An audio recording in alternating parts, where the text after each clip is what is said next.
এইটোৰ কাৰণে আমাৰ স্পষ্ট কথা আমি বড়ো ৰাজ্য হ'বলৈ কোনো কাৰণতে নিদিওঁ জয় বড়ো হাৰি নাই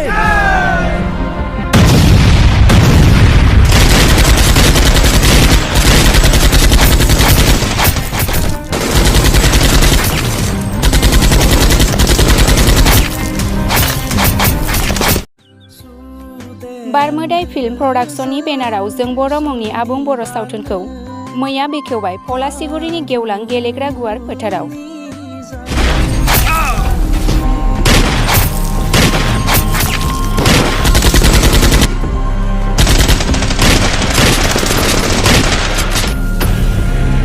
अन्नाय गैयि उदखारि सासे बर' सुबुं जानानै बर' आइजोनि सायाव बेफोरबायदि खोथा बुंनो लाजिया नोङो?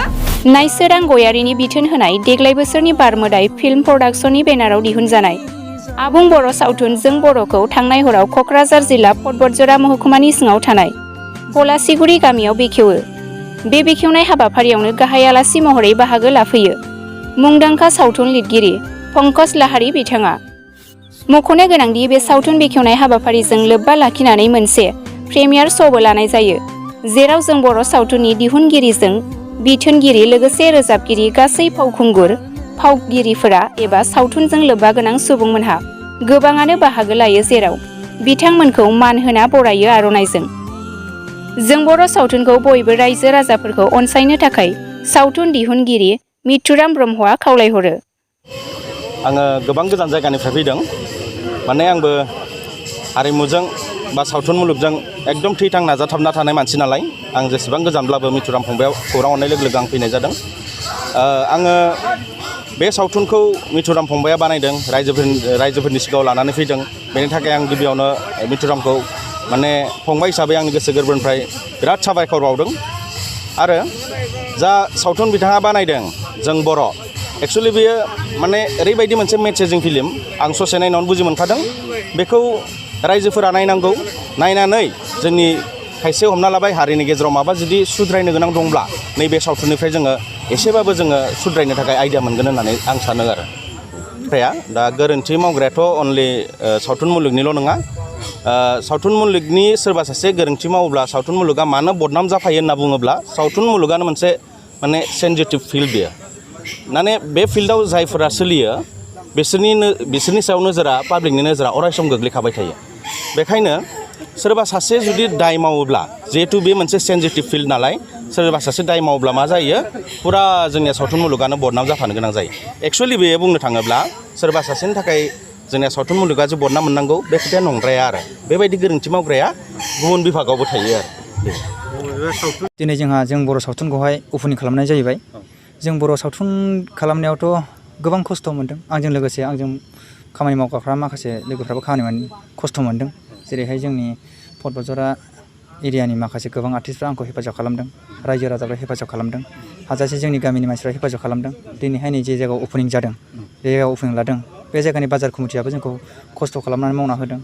आरो पलासकुमिनि माखासे आरो सामुदानि माखासे गासैबो माने रायजो राजाया जोंखौ हेफाजाब खालामदों आरो।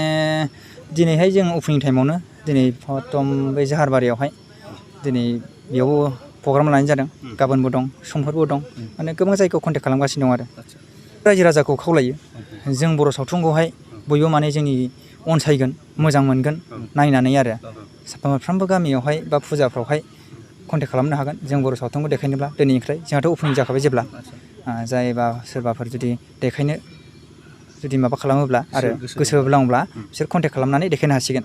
बे प्रिमियार श'आव नोंथांमोना माखासे आलासिफोर हांख्रायहरदों, बेयाव सोर आलासिफोराबो बाहागो लाफैदों? दिनै जोंनि बे अपेनिं प्रिमियार श'आवहाय जों आलासि हांख्रायहरनाय जादों। आदा पंकज लाहारी फैदों, बेंगलनिफ्रायबो माखासे फैदों, ओरै आदा मिजिं नार्जारी चिरांनिफ्राय फैदों, प्रेक्टिकेल, आदा राजश्री, आयं दांखोलोदो, गावरेमा, मनिषा आरो गोबां आर्टिस्टफोर फैदों आरो। बे सावथुनखौ दिहुननायाव जेसेबांनाखि खरसा थांदों बे खरसाखौ मोनफिनो ना मोनफिना? सावथुन खरसा मोनफिननांगौआथाय एसे खस्थ' जायो आरो। फैसायाथ' थाङो, खिन्थु बर' मार्केटआव बयबो मिथिलायखायो। जिखुनु सिनेमा जुदि मोजां जाथारोब्लाथ' फैफिननायाव एसे मोजां जायो आरो। नोंथांमोना सावथुनखौ मा थांखि लानानै दिहुननाय जायो?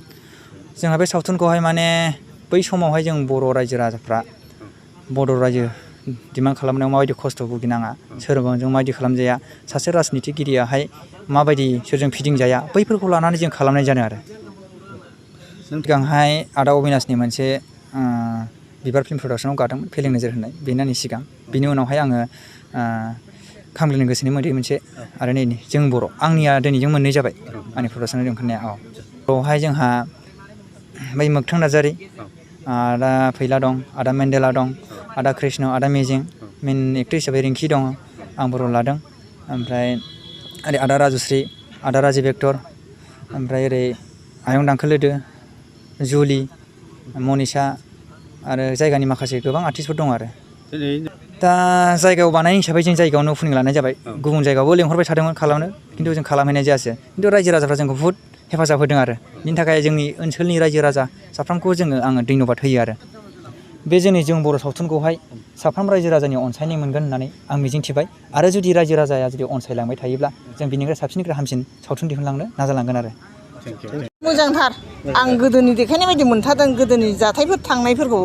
खोन्थानाय बायदि मोनथारदों आङो मोजां ना औ मोजां मानसिफोरनोबा मोजां नङा बे दानि गथ'फोरनोबा मोजां नङा जोंनोबा मोजां जों नुबोखादोंबो नालाय फार्स्टनिफ्राय लास्टसिम नायदोंना नायदों मोजां नुदों आङो गोदोनि जाथाय